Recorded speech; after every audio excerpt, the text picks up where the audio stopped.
hidup. Saya, Bu, menyelesaikan masalah. Oke, selanjutnya? Saya, Bu, Ya, apa? memahami berbagai hal sekitar kita. Oke, betul. Terus? Saya, Bu, Ya, apa? berpikir logis dan kritis. Iya, benar sekali. Oke, saya akan jelaskan satu persatu ya. Kegunaan mempelajari IPA itu yang pertama Anda memahami berbagai hal di sekitar kita. Nah, dengan mempelajari IPA, jadi kita tuh kan dulu sebelum mempelajari IPA kita nggak tahu ya kalau di sekitar kita itu ternyata ada virus, ada bakteri, ada partikel-partikel kecil. Nah, dengan mempelajari IPA kita jadi lebih paham berbagai hal yang ada di sekitar kita. Oke, selanjutnya yang kedua itu menyelesaikan masalah. Contohnya, kita akan mengukur lebar meja, akan mengukur panjang meja. Nah, dengan mempelajari IPA, kita jadi tahu, kita mempelajari tentang pengukuran. Nah, dengan itu kita dapat menyelesaikan masalah. Selanjutnya, berpikir logis dan kritis. Terus meningkatkan kualitas hidup. Nah, sebelum mempelajari IPA, tentunya kita tidak akan mengetahui apa itu sih zat aditif, apa itu sih zat adiktif. Nah, setelah kita mempelajari IPA, kita jadi lebih tahu apa itu zat aditif, apa itu zat adiktif. Nah, zat aditif itu zat-zat yang diberikan atau dimasukkan ke dalam makanan kita.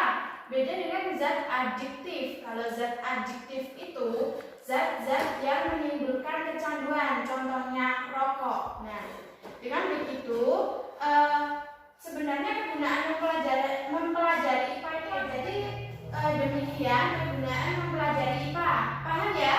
Paham, Bu. Oke, sekarang kalian tahu nggak sih objek yang dipelajari dalam IPA itu apa saja?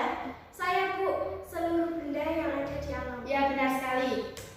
Jadi, objek IPA itu seluruh benda yang ada di alam dengan segala interaksinya untuk dipelajari pola keteraturannya. Jadi, seluruh benda yang ada di alam ini itu termasuk ke dalam objek IPA. Nah, seperti lautan, gunung, terus bakteri, virus itu termasuk ke dalam objek IPA. Paham? Paham. Untuk materi selanjutnya kita akan membahas mengenai pengukuran.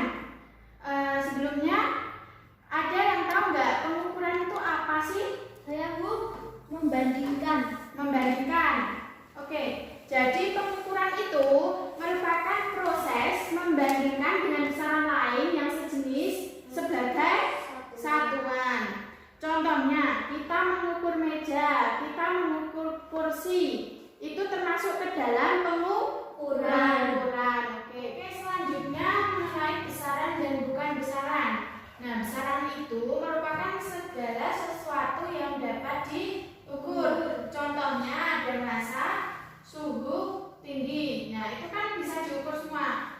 Nah, kalau bukan besaran, itu berarti hal yang tidak dapat diukur. Contohnya, kasih sayang. Kalau kasih sayang itu tidak dapat diukur, melainkan dapat dirasakan. Paham ya? Paham, Bu. Oke. Untuk selanjutnya, kita akan membahas mengenai satuan baku dan satuan tidak baku. Tapi terlebih dahulu kita akan membahas mengenai satuan. Apa itu satuan? Ada yang tahu nggak satuan itu apa? Nggak tahu? Oke, kita bahas ya. Jadi satuan itu adalah segala sesuatu yang digunakan sebagai pembanding dalam pengukuran. Paham? Paham. Oke, kemudian satuan baku. Satuan baku itu adalah satuan yang disepakati secara internasional, disepakati secara umum. Contohnya, ada meter, kilogram, sekon.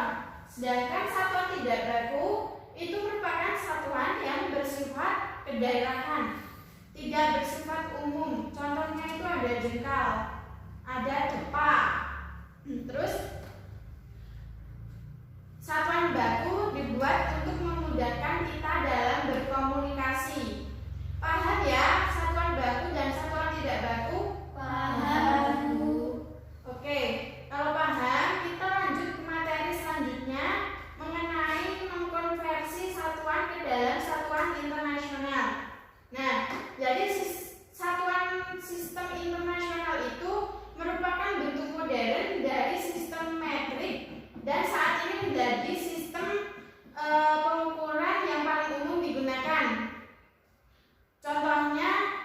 detik, meter, kilogram, ampere, kelvin, mol, dan kandela. Nah ini, kalian hafal ya ini?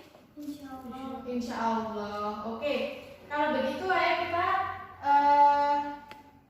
hafalkan bareng-bareng yuk.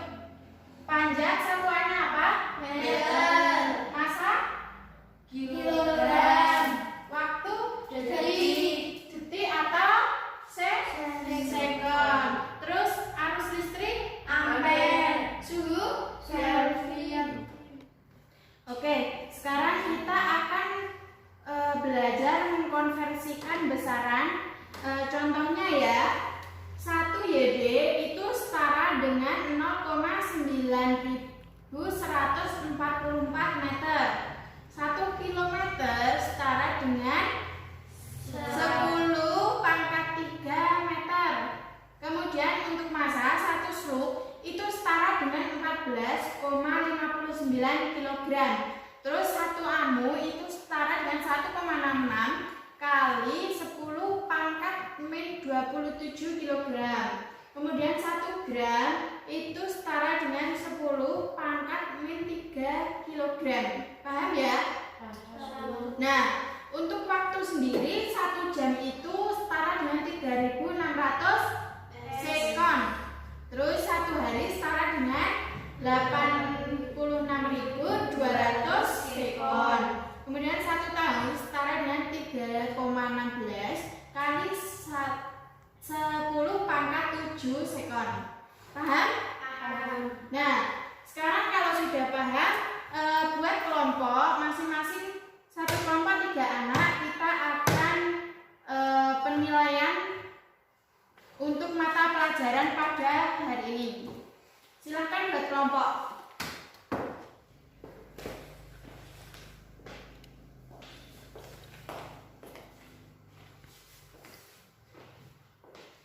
Oke, silakan dikerjakan. Ibu kasih waktu selama 6 menit. Nanti kalian mempresentasikan hasil diskusi kalian ke depan ya. Ya, Bu.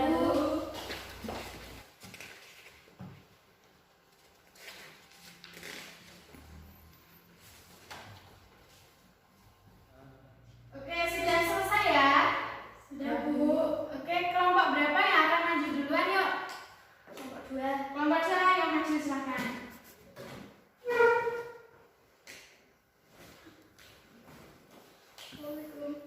Saya dari kelompok 2 akan mempresentasikan hasil diskusi kelompok kami mengenai satuan baku dan satuan tidak baku. Satuan baku adalah satuan yang disepakati secara internasional. Contohnya meter, kilogram, dan sekon. Satuan tidak baku adalah satuan yang bersifat lokal atau kedaerahan, tidak bersifat internasional, seperti jengkal dan depa. Ya. Satuan baku dibuat untuk memudahkan kita untuk berkomunikasi. Terima kasih. Oke, selanjutnya kelompok berapa ini? Kelompok 3. Ayo kelompok 3 maju ke depan. Kami dari kelompok 3 akan mempresentasikan hasil diskusi kelompok kami dengan besaran. Besaran adalah segala sesuatu yang dapat diukur memiliki nilai yang dapat ditanyakan dengan angka-angka serta mempunyai suatu Nah, contohnya apa? massa, suhu, dan tinggi. Oke, itu contoh besaran. Nah, contoh yang bukan besaran apa? Kasih sayang. Ya, benar sekali. Beri aplaus untuk kelompok 3. Ya, kelompok 1 maju ke depan. Saya dari kelompok 1 akan mempresentasikan hasil diskusi kami mengenai besaran dan bukan besaran. Besaran adalah segala sesuatu yang dapat diukur, bukan besaran adalah hal yang tidak dapat diukur. Oke, contohnya apa saja? Massa, suhu, dan tinggi. Contoh yang bukan besaran? Kasih sayang. Ya, silahkan kerjakan. Tepuk tangan.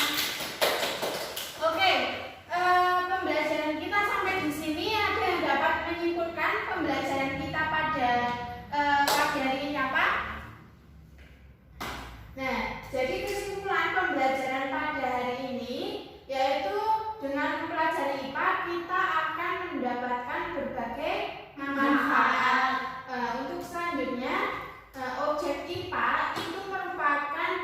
yang ada di alam. Selanjutnya, pengukuran merupakan proses pembandingan. Kemudian, besaran merupakan sesuatu yang dapat Diukur. Oke, bukan besaran merupakan sesuatu yang tidak dapat diukur. Oke. Satuan baku itu satuan yang telah disepakati secara Internasional. Satuan tidak baku itu satuan yang bersifat Lokal. Sistem satuan SI adalah bentuk modern dari sistem metrik yang saat ini menjadi sistem pengukuran yang paling umum digunakan. Oke. Terima kasih. Sekian pertemuan kita. Apabila ada kesalahan saya mohon maaf. Untuk pertemuan selanjutnya kita akan mempelajari tentang besaran pokok dan besaran turunan. Nanti dipelajari dulu di rumah ya.